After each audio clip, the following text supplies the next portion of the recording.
Good morning, everyone watching on the other side of the world. If you're about my time, good afternoon. My name is Tammy Hardy. I'm the Education Manager here at SANCCOB, Save Seabirds in Cape Town, South Africa. And little Stubby is back with me again. If you guys, I think I said this in the last broadcast, so maybe I'm muddling up. Excuse me, girl. Maybe I'm muddling this up with another lesson, but we found out this week that Stubby is a girl, not a boy. I've been calling Stubby a boy this whole time, so really excited to have this beautiful girl with me, and she's had a big exciting day. Stubby actually went to visit her first school today. She went off-site. She went on a little trip, so we've had a good day together.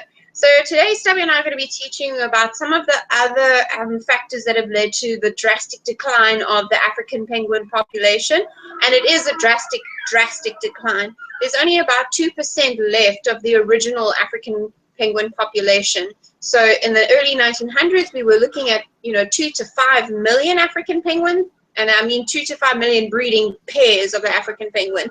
And now we've only got about 19,000 left of these beautiful birds. Well, in South Africa at least. So Stubby and I are going to be talking about some of the other things that affect it. It sounds like she's really excited about it. Now you know why they call the jackass penguin as well, because they make this really loud braying noise. Yo, she's noisy today. Well, hopefully she's going to let me talk. Are you going to let me talk now? Thank you. Okay, so something that originally started leading to the decline of the population is fashion, funny enough. So penguins were actually used as fashion accessories back in the day. When it came to the catwalks of Paris, you would find that penguin feathers would be used for things like your tufts or lining on your clothes, or seems like she's a fashion fan. Yeah, girl. But then we also found that rock hoppers. So you remember not too long ago we met Rocky the rock hopper, and she had like those funny little plumes coming out of the side of her head, those little cool feathers that made her look like her. She had this awesome hairstyle. Even that was actually used as part of a bit that would hang off the end of your clothes. So fashion was definitely a contributor, although quite a long time ago you were not allowed to use penguins to make clothes anymore. So luckily that didn't go on for too long. Then after that there was egg harvesting, which caused a huge problem. So egg collection made serious problems for the penguin population. And penguins actually, the penguin egg has a really large yolk, so it's quite good for consumption, I mean for people eating. And on Dassin Island, which is an island here in South Africa, the Cape Town market would actually see about 300,000 harvested eggs a year, which is, I mean, that's a lot of eggs. That is a lot of potential penguin chicks that were just harvested for consumption. And it's let's go. Sorry, let's just wait for her. You finished? She's rude, eh? Rude. So it's assumed that in this 30-year period when egg harvesting was happening more, that actually around about 13 million eggs were harvested. So that's a potential of 13 million penguins that were harvested and eaten. Then also guano mining was quite a problem. Now some of you guys might not actually know what guano is, but it's another word for poop. So penguin poop, we call it guano, and it's quite useful to penguins because it keeps, they can use it for making their nests, and it's really cool because it offers like this great insulation. So it keeps them warm when it's cold, and it keeps them cool when it's hot, and it's quite nifty. And guano was harvested a lot back in the...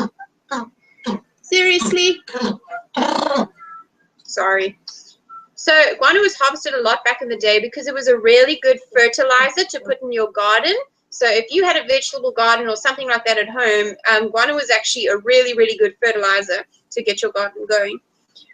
Then, of course, we've had issues with things that I have discussed in other lessons before, but just to briefly touch on them, we've had problems with restricted diets. So overfishing, we'll find that there isn't enough fish left in the ocean for all the other animals to eat because we are catching too many fish and using fish for silly things that we shouldn't be using them for. Then, of course, where penguins are finding fish to eat, a lot of other animals that are predators of theirs are fishing in the same spot. Then, of course, we have issues with plastic pollution and with our garbage winding up in the water and penguins eating it and that making them sick. And then, not to mention oil spills. So oil spills, even though there isn't an oil spill every day, oil spills are responsible for a lot of deaths and a lot of damage done to the marine environment. So those are just some of the things that did contribute towards the decline of the penguin population. But the largest of these, actually, I personally feel that's affecting us currently is climate change, which we have discussed in a previous lesson, because climate change is leading our mom and dad penguins to molt at the wrong time of the year. They're losing their feathers while they have chicks. And when they lose their feathers, they can't go out and catch food to feed their chicks. So they wind up abandoning them, and then the chicks starve to death, or hopefully wind up coming to SANCCOB so that we can hand rear them and release them back into the wild once they're old enough to survive on their own. But those are just some of the things that led to the decline of the African penguin population. And remember, guys, tomorrow is African Penguin Awareness Day. So wherever you are in the world, whether the African penguin's near you or not, just think of the African penguin tomorrow and think about maybe adopting a penguin to help SANCCOB save thousands of these guys. So I have a class with me from New York, which I'm very excited to answer some of the questions that you guys have. Whether you have questions about anything that I've said during the lesson, or whether you have questions about South Africa or penguins or African Penguin Awareness Day or anything like that in general, I'll be happy to answer your questions. So I'm going to unmute you now so you guys can come up and ask me questions. But for anyone else in the world that was just watching this just to catch in with the lesson and to hear Stubby make way too much noise. Yes, yes.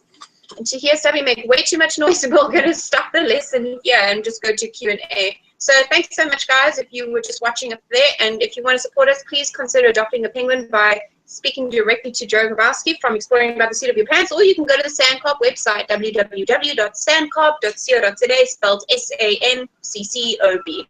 Great. So bye to everyone if you're going there. If you're staying for Q&A, let's hear from our class. Cool. So, guys, do you have any questions about penguins or anything that was discussed during the lesson? All right.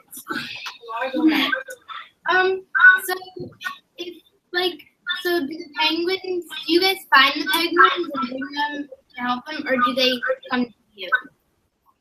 Okay, so the penguins, I think you're saying, like, do we go out and fetch them, or do people bring them to us? Because the penguins aren't going to walk from the beach to the hospital. Shush! Oh, she's noisy today. I'm so sorry.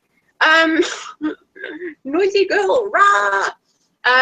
Yeah, so we do a bit of both, okay? So we do have people that bring injured seabirds to us, and a lot of the calls that we get, basically all of them, are actually just members of the public that see, oh, there's this injured bird, or there's a sick animal here, like, let's take it to SANCCOB, or let's call SANCCOB. So sometimes we do go out and collect birds ourselves.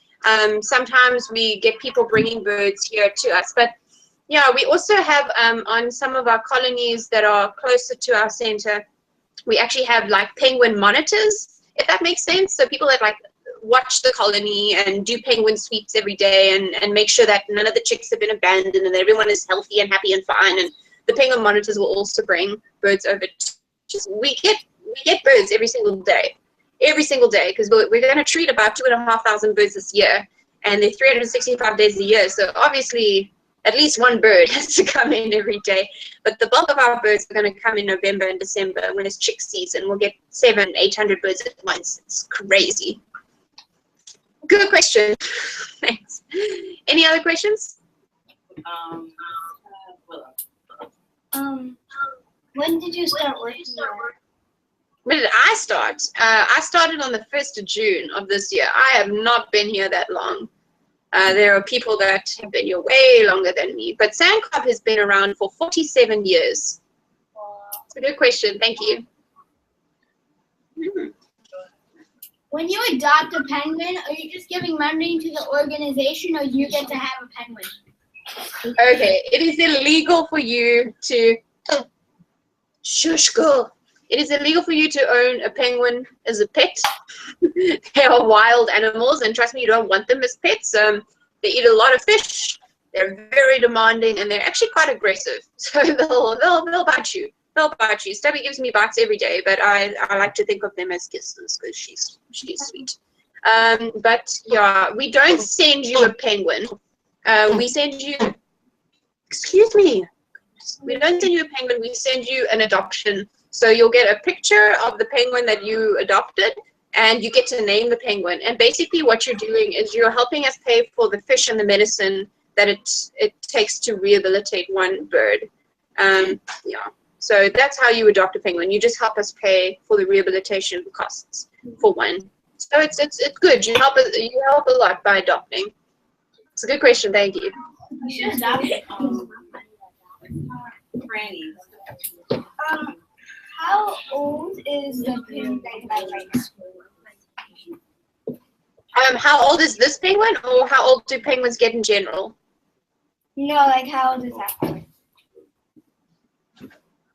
I think I'm not hearing you properly. Say again. How old is the penguin that you have right now? How old is this penguin on my lap? Yeah. Yes. Stubby is 6 months. Isn't she adorable? She's in blue. We call them blues because they've got this nice kind of bluish shine. Hello, Bill. You don't really see it that well, maybe with your camera, but she's a blue. She's got this beautiful kind of bluish undertone to her feathers. Then when she's 1 year old, she's going to lose her feathers and it'll go like a dirtyish brownish color.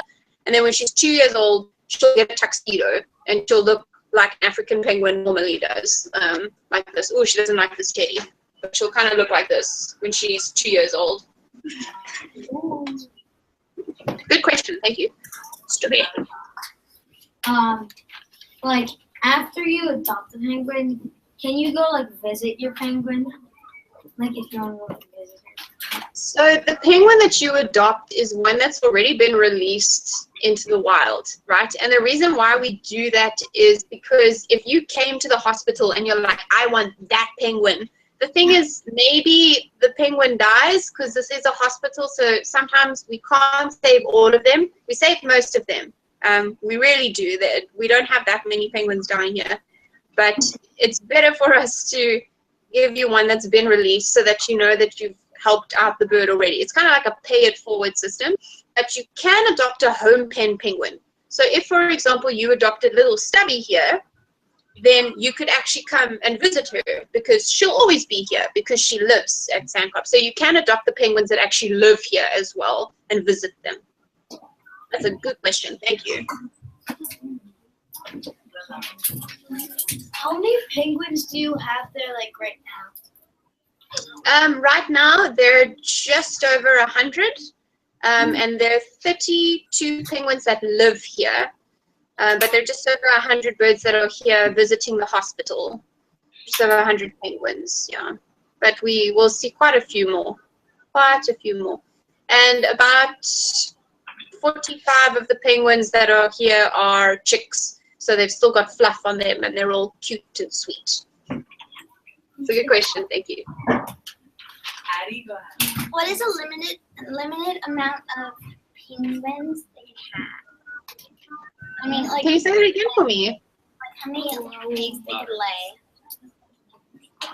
How many eggs do they lay? Do you have like a Oh, how many eggs do they lay? Okay, so they'll nest once a year and they'll lay 2 eggs a year. I suppose they could lay more, but it's generally, I don't mean at a... Excuse me. Sorry. Normally, if they're going to lay eggs, they'll lay 2 at a time, but sometimes they can lay more than once a year, but not often. It's a good question. Thank you. Any other questions? Okay, cool. We're going to take one last question, and then Stubby and I are going to go. What's the average lifespan? So in the wild, African penguins normally live about 10 years because they've got a lot of predators and a lot of stuff, like I mentioned, getting in the way. But here with us, they'll probably live like 10 to 30 years, depending on what they came in with. You know, like Stubby is actually pretty healthy. She's a beautiful girl. And look, she's just got her short flippers, you know. So other than that, there's nothing actually wrong with her. So she could probably live a really, really long life, you know. But but the oldest African penguin is 43 and lives in a zoo overseas. And there are actually lots of penguins in the United States, guys. I don't know if you know, there are actually nearly 900 African penguins living in the United States. So you should go and visit one. Can you stop it?